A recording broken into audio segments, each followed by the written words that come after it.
Hindi sumipot sa NBI si Jam Ignacio na inakusahang ng bugbog sa kanyang fiancé na si Jelly Au. Matatandaan na pinasabpina na ng NBI si Ignacio para magpaliwanag tungkol sa umano'y pang-aabuso niya noong February 14. Matatandaan din kasing formal nang naghain ng reklamo si Jelly laban kay Jam Ignacio sa NBI. Ipinakita pa niya ang mga natamong sugat niya at pasamula sa mga umano'y pambubugbog ni Ignacio. Pero ayon sa abogado ni Ignacio, handa naman umanong harapin ng kanyang kliyente ang mga reklamo. Sinusubukan pa lang umano ni Ignacio na makipagayos kay Jelly Au. Pero nito lamang Miyerkules, eksklusibo nang humarap sa media si Jam Ignacio at ito ang kanyang matinding revelasyon na agad namang binara ni Jelly Au. At nito lamang Biyernes, eksklusibo na ring nagpunta sa NBI si Jam Ignacio upang sumuko at hinarap si NBI Director Jaime Santiago. Narito ang buong detalye. Ngunit bago tayo magpatuloy, huwag kalimutang i-like, share, subscribe, and click the notification bell for more updates and for more upcoming videos. Maraming salamat! Matapos masangkot sa kontrobersiya, eksklusibong humarap sa media ang negosyanteng si Jam Ignacio. Ayon kay Jam, hindi umano siya nagtatago at naghintay lamang umano siya ng tamang panahon para magsalita. Matatanda ang inireklamo siya ng kanyang fiancé na DJ at influencer na si Jelly Au ng pananakit.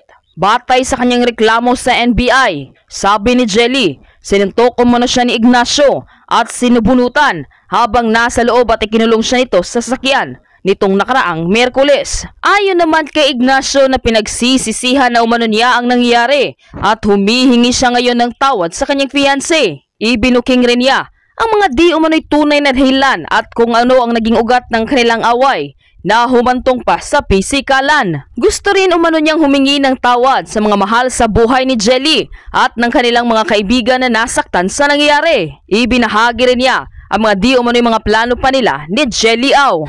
Sa mga kapatid, sa mga kaibigan, dito ako harap sa inyo, maharap na humihingi ng taos-puso na sorry, sobrang sorry. Lalo na sa mami ni Jay. Ma, sorry ma. Alam niya na mahal ko si Jay. Sa simpleng hindi pagkakaunawaan, and siguro may halo na rin sigurong pagod sa paghapon na lakad namin. Kumbaga, tao lang din siguro ako, sir. Baka napuno lang din siguro ako na hindi ko sinasabi na tama, pero hindi ko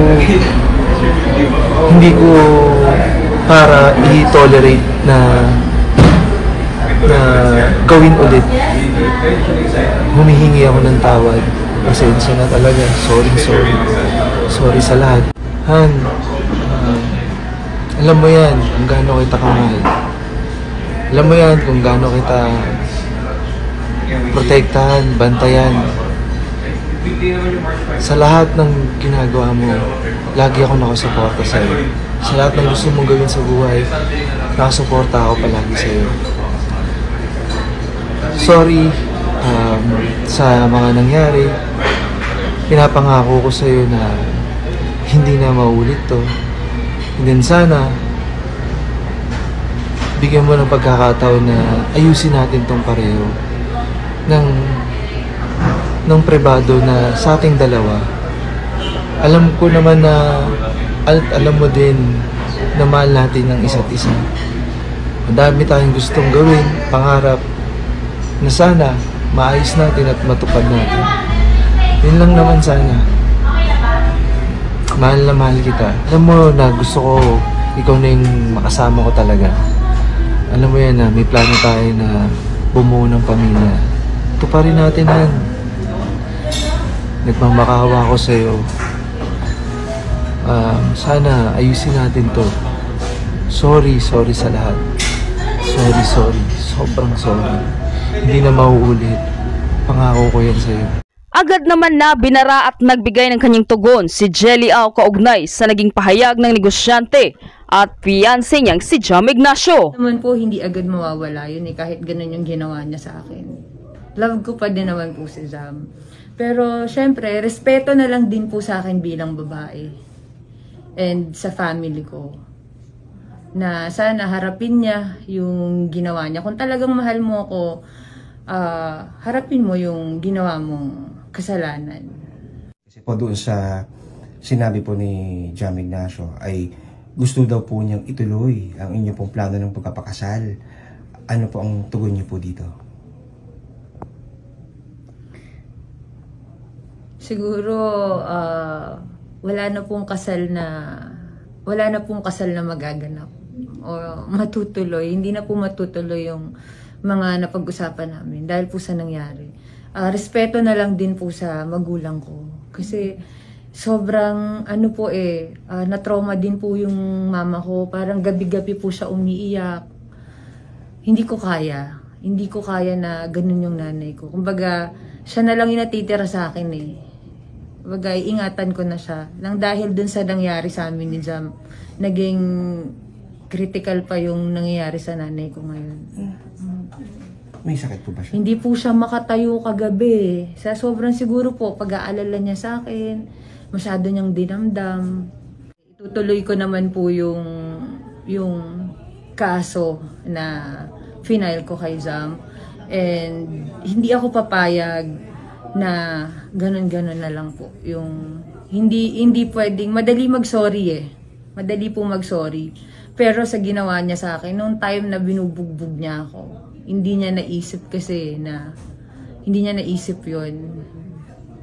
Ma'am, meron po ba kayong panghihinayang? Siyempre po, may kasal na po kayong pinag-iisipan, yung future po ninyo. Meron po kayong panghihinayang or regrets na nangyari?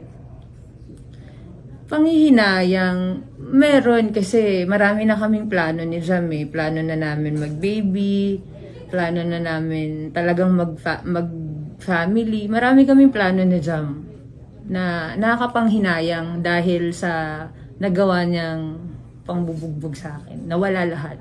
Samantala, magkahiwalay namang nagtungo sa tanggapan ng NBI sina Jelly Au at Jam Ignacio upang magbigay ng kani-kanilang panig.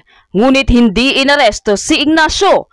Pero paliwanag ng NBI Director na si Jaime Santiago. Matagal na nangyari yung kaso. Hindi na appropriate for hot pursuit arrest, yung warrantless arrest.